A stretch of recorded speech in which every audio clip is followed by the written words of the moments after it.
మహాగణుడును మహోన్నతుడును పరిశుద్ధుడును నిత్య నివాసి అయిన యేసుక్రీస్తు పరిశుద్ధ నామమున ఈ ఉదయకాల శుభములు మీకు తెలియజేస్తున్నాను. గత నెలంతా కూడా దేవుడు తన యొక్క బలిష్టమైనటువంటి రెక్కల కింద మనల్ని కాచి కాపాడి ప్రతి విధమైనటువంటి శోధనను అపాయాన్ని తొలగించి సజీవ లెక్కలో ఉంచి మరొక నూతన నెలలో మొదటి దినాన మీతో మాట్లాడటానికి దేవుడిచ్చిన కృపను బట్టి దేవాది దేవునికి వందనాలు తెలియచేస్తున్నాను. ఈ నెల దేవుడు మనందరికి ఇస్తున్నటువంటి వాగ్దానము, యెహోవా మీ మధ్య అద్భుత కార్యములు చేయును. యెహోషువ గ్రంథము 3వ అధ్యాయము 5వ వచనము. అవును ప్రియులారా, ఇశ్రాయేలు జనాంగము ఐగుప్తు దేశంలో భయంకరమైనటువంటి బానిస బ్రతుకుతున్నప్పుడు వారు దేవునికి మొరపెట్టారు. ఆ యొక్క బ్రతుకును భరించలేక దేవుడు మోషే నాయకత్వాన వారికి విడుదల దయచేసి పాలు తేనెలు ప్రవహించేటువంటి కనాను దేశానికి వారిని తోడుకుని వెళ్తున్నారు. మార్గ మధ్యలో మోషే తర్వాత యెహోషువకి దేవుడు ఆ బాధ్యతను అప్పగించాడు. ప్రియులారా, వారు ఆ మార్గమును గుండా వెళుచున్నప్పుడు మార్గ మధ్యలో యోర్దాను నది ఎదురైనది. ప్రియులారా, ఆ యోర్దాను నదిని దాటాలి అని అంటే వారి వల్ల కాలేదు, కానీ దేవుడు అద్భుతము చేయవలసినటువంటి అవసరం అక్కడ వచ్చింది. అందుకనే యెహోషువ వారితో మాట్లాడుతూ, రేపు యెహోవా మీ మధ్యన అద్భుత కార్యము చేయనట్లుగా మిమ్మల్ని మీరు పరిశుద్ధపరచుకోండి అని అన్నాడు.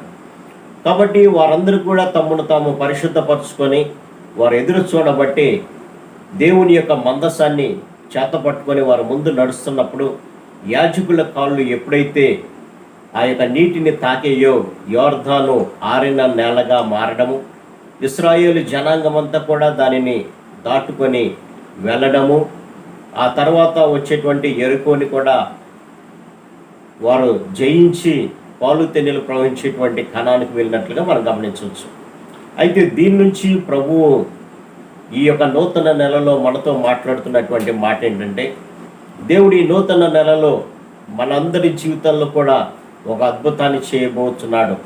ఆ అద్భుతాన్ని మనం చూడాలి అనంటే మన జీవితాలు పరిశుద్ధమైనటువంటి స్థితిలో ఉండాలని ప్రభు కోరుకుంటున్నాడు. మనందరి జీవితాలు ఎలా ఉన్నాయంటే, మన యొక్క హృదయాలు అపవిత్రమైపోయినట్టుగా బాల్యం నుంచే చెడుతనంతో నిండి ఉన్నటువంటి స్థితిని ప్రభు గమనిస్తున్నాడు. అందుకనే మిమ్మల్ని మీరు పవిత్రపరచుకోండి. మనందరి జీవితాలు కూడా ఈ యొక్క శరీర కార్యాల చేత నింపబడి ఉన్నాయి. ప్రియులారా, గలతీ పత్రికలో చెప్పినటువంటి ఈ యొక్క శరీర కార్యాల ద్వారా మనము మన జీవితాల్లో అద్భుతాలను చూడలేకపోతున్నాం. దేవుడు చేసేటువంటి అద్భుతాలు మన జీవితంలో చూడాలి అంటే మనలో ఈ శరీర కార్యాలు ఉండకూడదు అని అన్నాడు. ఈ శరీర కార్యాలు ఉండటం ద్వారానే మనము అపవిత్రమైపోయినటువంటి స్థితిని మనం గమనించవచ్చుకున్నారు. అందుకని ప్రభు అంటాడు, విననేరకుండానట్లుగా నా చెవులు మందం కాలేదు, కానీ మీ పాపములు మీకు మాకు అడ్డుగా వచ్చినాయి అని అంటున్నాడు. ఆనాడు ఇశ్రాయేలు జనాంగము వారిని వారు పరిశుద్ధపరచుకున్నారు కాబట్టి దేవుని యొక్క అద్భుత కార్యాలు చూడగలిగారు, యోర్దానును పాయలుగా చేయటం ద్వారా. అలాగే మన జీవితంలో కూడా అద్భుతం చేయాలంటే మన యొక్క జీవితము పవిత్రమైనటువంటి స్థితిలో ఉండాలని ప్రభు కోరుకుంటున్నాడు ప్రియులారా. కాబట్టి ప్రతి విధమైనటువంటి చెడుగు నుంచి దూరపరచుకొని మనము ఆయన సన్నిధిలో నిలబడ్డాం. మరి ఏ విధంగా మనల్ని మనం పవిత్రపరచుకోవాలంటే దేవుని యొక్క వాక్యమే మనల్ని పవిత్రపరిచేది ప్రియులారా. దేవునికి ప్రార్థన చేయడం ద్వారా, ఆయన వాక్యాన్ని చదవడం ద్వారా మనల్ని మనం పవిత్రపరచుకోగలుగుతాం. అందుకనే దావీదు భక్తుడు అంటున్నటువంటి మాట, నేను పాపం చేయకుండా ఉన్నట్లుగా నీ వాక్యాన్ని నా హృదయంలో ఉంచుకున్నాను అని అంటాడు. కాబట్టి వాక్యము ఎప్పుడైతే మన హృదయాల్లో ఉంటుందో మనము పాపం నుంచి దూరంగా పారిపోతాం ప్రియులారా. కాబట్టి తద్వారా మనము పరిశుద్ధమైనటువంటి జీవితాన్ని జీవించగలుగుతాం. దేవుడు ఈ నెలలో మన కొరకై చేయబోయేటువంటి అద్భుత కార్యాలను మనం అనుభవించగలుగుతాం ప్రియులారా. యోసేపు దేవుని యొక్క వాక్యాన్ని తన యొక్క హృదయంలో ఉంచుకున్నాడు కాబట్టి పాపము చేసేటువంటి అవకాశం వచ్చిన అక్కడి నుంచి పారిపోయాడు. తద్వారా దేవుడు చేసినటువంటి గొప్ప కార్యం ఏంటంటే అతడు ప్రధానమంత్రి హోదాలో ఆ దేశంలో ఉండటమే ప్రియులారా. కాబట్టి మన జీవితాలను కూడా మనం పరిశీలన చేసుకుందాం. ఒకవేళ దేవుని యొక్క కార్యాలను మన జీవితంలో చూడలేకపోతానికి కారణము పాపమైతే ఆ పాపాన్ని విడిచిపెట్టుకుందాం.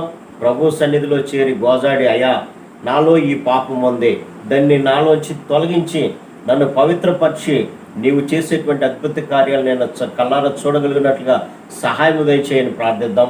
తద్వారా దేవుడు ఈ నెలలో మన కొరకు దాచి ఉంచినటువంటి ఆ అద్భుతాలనే అనుభవిద్దాం. అట్టి కృపా పరిశుద్ధాత్మ దేవుడు మనందరికి దయచేయను గాక. ఆమేన్. ప్రార్థన. సర్వశక్తుడా, ప్రేమ గల మా తండ్రి, మీరు ఇచ్చినటువంటి వాగ్దానాన్ని బట్టి మీకు వందనాలు తండ్రి. మీ మధ్య అద్భుత కార్యాలు చేయనట్లుగా మిమ్మల్ని మీరు పవిత్రపరచుకున్నాను నాయన. మీ వాక్యమే మమ్మల్ని పవిత్రపరిచేది నాయన. అనుదినము మీ వాక్యంలో ప్రభా మేము ధ్యానిస్తూనైనా మా జీవితాలను పరిశుద్ధపరచుకొని ఏ పాపము మమ్మల్ని లేకుండా ఉండేటట్లుగా సహాయం దయచేసి, తద్వారా మీరు ఇచ్చేటువంటి అద్భుత కార్యాలు మేము అనుభవించినట్లుగా సహాయం దయచేయమని యేసు నామమున అడిగి పెట్టుకుంటున్నాం తండ్రి. ఆమేన్. God bless you.